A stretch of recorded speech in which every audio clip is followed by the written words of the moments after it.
Hey everybody, it's Meredith Miller with Inner Integration here with your Sana Q&As. I do have some announcements that I want to make, and I'm going to put this little clip on the beginning of each of my videos today. So if you've already heard this, just fast forward the next several minutes. I am in the process now of getting ready to relocate. I will be moving to Mexico in 2 weeks. So I have completely booked all of my session time allowance between now and then in order to get done everything else that I still need to get done before the move. So today I went and disabled the booking forms for more sessions. So I won't be accepting new sessions for the next month or so. In about a month or so, I'll announce when I'm putting the booking page up live again and you can start booking sessions again. The reason I'm not is because, one, there's going to be this whole transition period of temporary place, finding a long-term place, getting reliable internet all set up. I don't want to not be reliable and not show up for sessions. It's very important to me to value everyone's time. So for this period of time, while this all is taking place, there won't be sessions scheduled.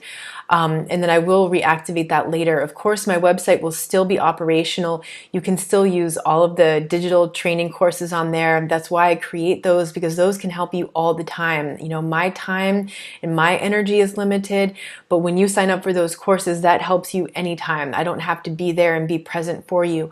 So if you want to check out any of those new courses that I put up, like the Self-Care Mastery course or the 8 different bonuses that come with that, those all come separate as well. They're like mini lessons, exercises, guided visualizations to help you with specific parts of the healing process. All of that is still available. I'm also still accepting personal email support. So that's where people submit a question, they give me some background information, and I take 48 hours to send them back a response. Those will still be available during the next month or so, because I can do those at any time and I can upload those anytime I have good internet access. That won't be a problem.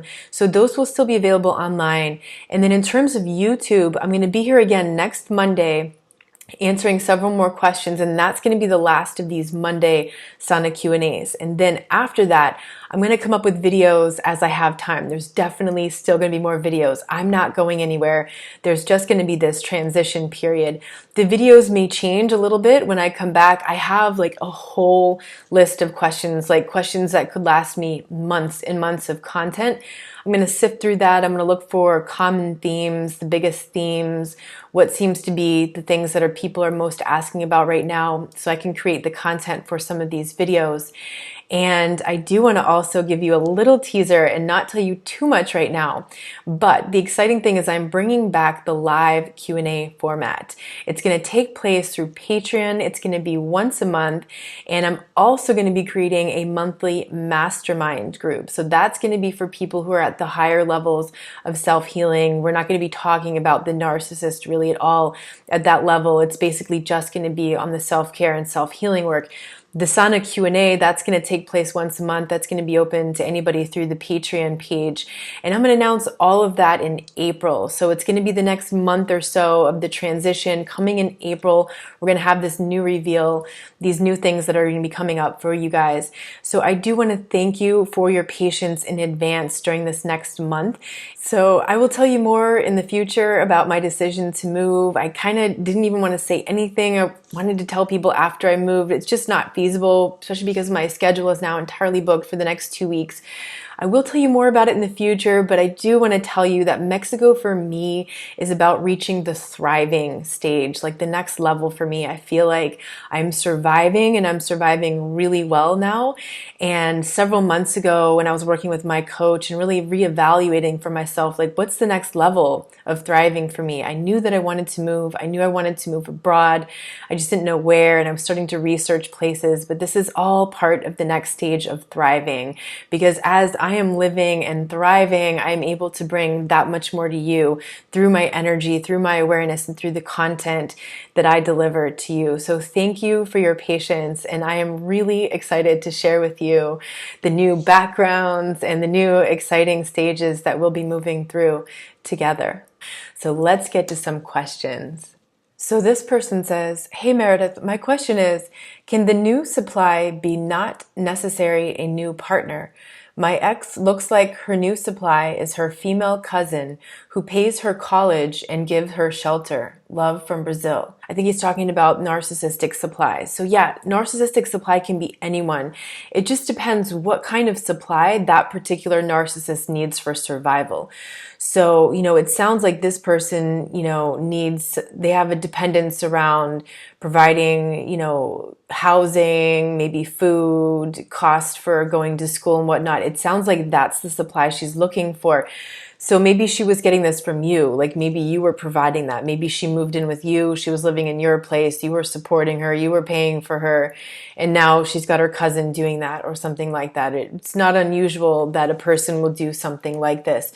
It just depends what kind of supply they're looking for. Let's say, for example, it's a different situation. Let's say that the narcissist in question is your mom. Right? So say you reduce contact with her or you cut her off entirely, she will likely go find another family member, preferably someone around your age, to groom, into her new supply. And that person probably has something that you don't. They're probably similar to you in some way, like around the same age or something like that. Like say you're the daughter and the mother, you set new boundaries with the mother. So then the mother goes to another cousin, for example, someone around your age, and maybe you don't have kids, and so maybe your mom then picks one of your cousins who has kids, and now she's like grooming this cousin to be sort of like a surrogate daughter. She talks to her a lot. Then maybe you were even close to this cousin, which is like the sickest part, the wedge, the triangulation.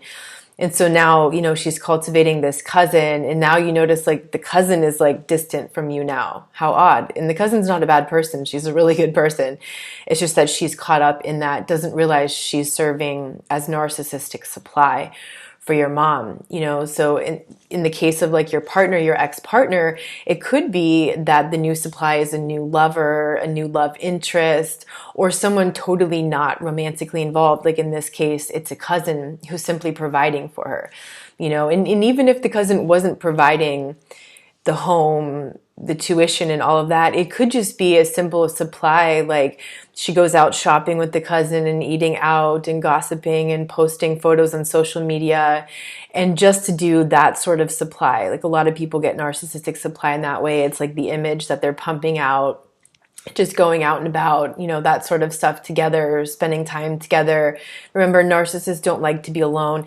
There is one archetype, like there's an archetype of a borderline that's more of the hermit.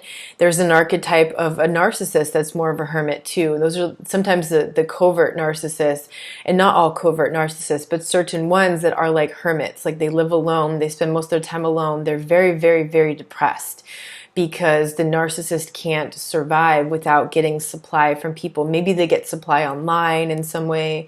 Maybe it's just like porn or something like that.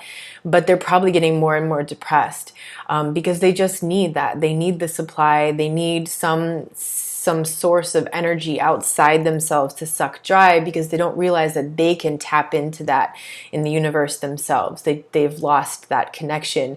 So they have to get it out of people. That's why they objectify people, because the people are just a means to an end. The people have the supply. The people have the energetic resources or the physical resources.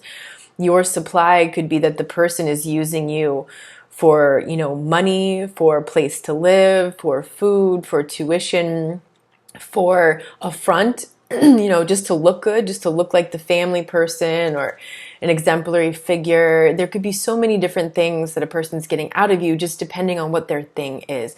So yeah, it could be anybody, can come in any role.